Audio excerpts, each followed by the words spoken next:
କପିଳାସ ଉଚ୍ଚ ମାଧ୍ୟମିକ ବିଦ୍ୟାଳୟର 34ତମ ବାର୍ଷିକ ଉତ୍ସବ ପାଳିତ। ଢେଙ୍କାନାଳ ଜିଲ୍ଲା ଗଅଁଦିଆସ୍ଥିତ କପିଳାସ ଉଚ୍ଚ ମାଧ୍ୟମିକ ବିଦ୍ୟାଳୟର 34ତମ ବାର୍ଷିକ ଉତ୍ସବ ଆଜି ମହାସମାରୋହରେ ପାଳିତ ହୋଇଯାଇଛି। ଉକ୍ତ କାର୍ଯ୍ୟକ୍ରମରେ ଯୋଗଦାନ କରିଥିବା ଅତିଥିମାନଙ୍କୁ ବିଦ୍ୟାଳୟର ଛାତ୍ରଛାତ୍ରୀମାନେ ଏକ ଶୋଭାଯାତ୍ରାରେ ବିଦ୍ୟାଳୟ ସମ୍ମୁଖ ଭାଗରୁ ସଭାସ୍ଥଳ ପର୍ଯ୍ୟନ୍ତ ପାଛୋଟି ନେଇଥିଲେ। ସଭା ଆରମ୍ଭ ପୂର୍ବରୁ ଅତିଥିମାନେ ମହାପ୍ରଭୁ ଶ୍ରୀଜଗନ୍ନାଥଙ୍କ ଫଟୋଚିତ୍ରରେ ପୁଷ୍ପମାଲ୍ୟ ଅର୍ପଣ କରିଥିଲେ।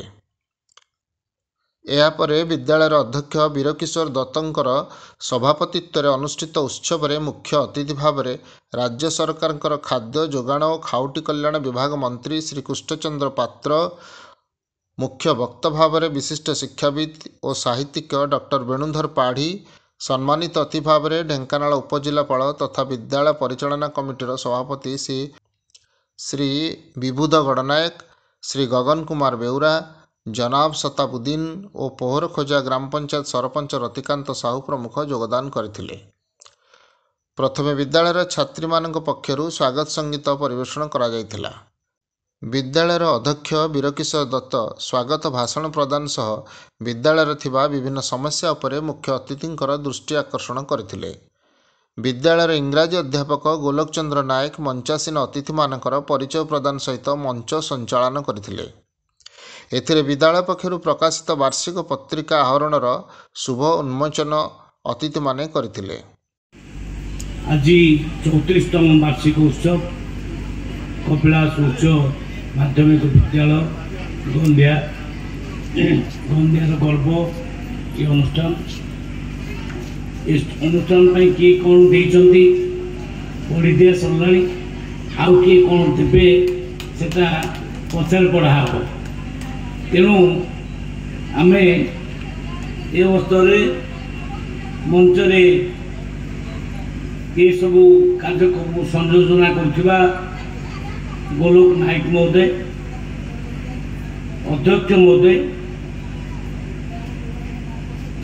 ଉପଜିଲ୍ଲାପାଳ ମହୋଦୟ ଶ୍ରୀଯୁକ୍ତ ଗଡ଼ନାୟକ ଏବଂ ମୁଖ୍ୟ ବକ୍ତା ଅନ୍ୟାନ୍ୟ ଅଧ୍ୟକ୍ଷ ଅନ୍ୟାନ୍ୟ କଲେଜର ଅଧ୍ୟକ୍ଷ ମହୋଦୟ, ରତି ଭାଇ, ସାମ୍ନାରେ ବସିଥିବା ସମସ୍ତ ବୁଦ୍ଧିଜୀବୀ, ଛୋଟ ଛୋଟ ପିଲାମାନେ, ଛାତ୍ରଛାତ୍ରୀମାନେ ସମସ୍ତଙ୍କୁ ସ୍ୱାଗତ କରୁଛି, ନୂତନ ବର୍ଷର ଅଭିନନ୍ଦନ ଜଣାଉଛି। ମୁଖ୍ୟ ବକ୍ତା ଡକ୍ଟର ବେଣୁଧର ପାଢ଼ୀ ଉପସ୍ଥିତ ଛାତ୍ର ଓ ଛାତ୍ରୀମାନଙ୍କୁ ନିଜର ଅଧ୍ୟବସାୟ ତଥା କର୍ତ୍ତବ୍ୟ ନିଷ୍ଠା ଶିକ୍ଷା ଜଣକୁ ଆଗକୁ ନେବାରେ ଏକ ପ୍ରମୁଖ ଭୂମିକା ନିଭାଇଥାଏ ବୋଲି ମତ ପ୍ରକାଶ କରିଥିଲେ। ବିଭିନ୍ନ କଲେଜରୁ ଆସିଥିବା ବରିଷ୍ଠ ଅଧ୍ୟାପକମାନଙ୍କୁ ସମ୍ବର୍ଦ୍ଧିତ କରାଯାଇଥିଲା। ଗଅଁଦିଆ ପ୍ରେସ୍ କ୍ଲବର ସଭାପତି ମହେନ୍ଦ୍ର ସାହୁଙ୍କ ସହିତ ଅନ୍ୟ ସଭ୍ୟମାନଙ୍କୁ ମଧ୍ୟ ସମ୍ବର୍ଦ୍ଧିତ ଅତିଥିମାନଙ୍କ ପକ୍ଷରୁ କରାଯାଇଥିଲା। ଶେଷରେ ବିଦ୍ୟାଳୟର ଛାତ୍ର ଓ ଛାତ୍ରୀମାନଙ୍କ ପକ୍ଷରୁ ସାଂସ୍କୃତିକ କାର୍ଯ୍ୟକ୍ରମ ଅନୁଷ୍ଠିତ ହୋଇଥିଲା। ବାର୍ଷିକ ଉତ୍ସବ ସମାରୋହ ପାଳନ ହେଉଛି। ମୁଖ୍ୟ ଅତିଥି ଆମର ଓଡ଼ିଶା ସରକାରଙ୍କର ମାନ୍ୟବର ମନ୍ତ୍ରୀ ଶ୍ରୀଯୁକ୍ତ କୃଷ୍ଣଚନ୍ଦ୍ର ପାତ୍ର ମହୋଦୟ। ଏ ଉତ୍ସବ ପାଇଁ ଆମର କର୍ମଚାରୀମାନେ, ପିଲାମାନେ ସମସ୍ତେ ଉତ୍ସାହିତ ଅଛନ୍ତି। ମିଟିଂରେ ମନ୍ତ୍ରୀ ମଧ୍ୟ ଘୋଷଣା କରିଛନ୍ତି ଯେ ଆମ ପିଲାମାନଙ୍କର ଯାହା ଚାହିଦା ଥିଲା ଗୋଟିଏ ବଡ଼ ହଲ୍ ଦେବେ ଏବଂ ଆମର ରାସ୍ତାକୁ ପକ୍କା କରିବା ପାଇଁ ପ୍ରତିଶ୍ରୁତି ଦେଇଛନ୍ତି।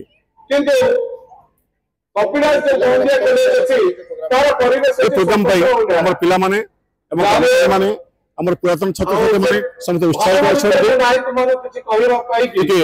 ଟିକେ ସମୟ ବିଳମ୍ବ ହୋଇଯାଇଥିଲେ ମଧ୍ୟ ପିଲାମାନେ ଶୃଙ୍ଖଳାର ସହିତ ବସି ସବୁ ପ୍ରକାର କାର୍ଯ୍ୟ ସମ୍ପାଦନ କରୁଛନ୍ତି।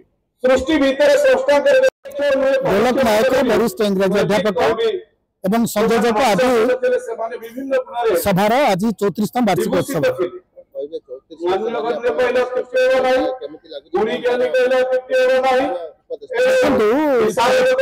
କପିଳାସ उच्च माध्यमिक शिक्षा परिषद 34तम वार्षिकोत्सव यह आम प्रतिवर्ष पालन कर वर्ष आज मंत्री कार्यक्रम अनुसार आम आज युवा दिवस आम ए वर्ष केवल करूनु प्रति वर्ष आम पिला समस्त सुविधा सुजोग दे था श्रेणी गृहर कठिन नीति नियम बाहर करूँ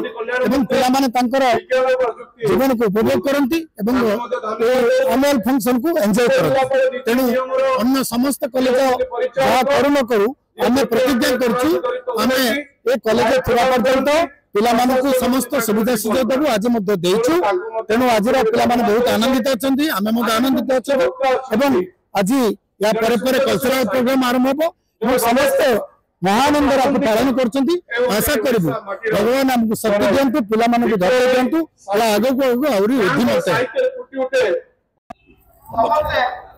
मु विबुधर नाथ उपजिलापाल ढेंकानाल एवं गवर्निंग बॉडी कपिलास उच्च माध्यमिक विद्यालय